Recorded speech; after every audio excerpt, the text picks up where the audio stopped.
Isika frila kaprana stage nakakalana mba tsy mikaraka.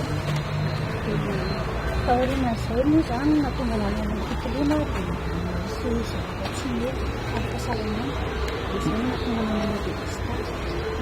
Dia hatramin'izay moa izany ny fiainako izao milamina dia manaraka tsara mihinam-panafody dia izay hitanao izao. Dia manarak'izay mananjanaka telo dia ilay izany secret tsy mivoaka dia tsy miteniteny amin'izany kasi fianakaviana izay manodidina fa janona tsy ambaratelo ilay izy. Tsisy malala izany ianao mitondra an'izay? Tsisy na indray tapoamiko ary tsy mahafaty. Manambady ianao dia Manambady. Inona ny fipetrany raisinao tsy hifindrany amin'ny vadinao zany?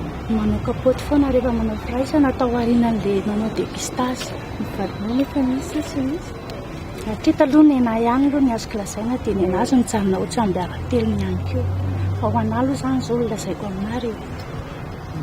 Manambady aman-janaka be raha tsy Manambady aman-janaka manazanaka.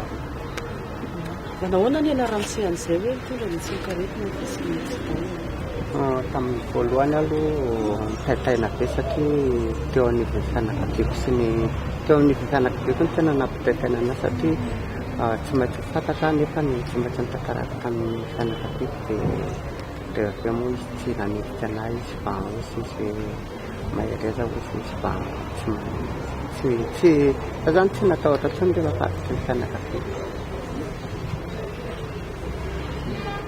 Misy tranga fa mitranga taminao Hatreto aloha mbola tsisy nitranga satria vao zao herintaona izay no nanomboka nanako fanafody.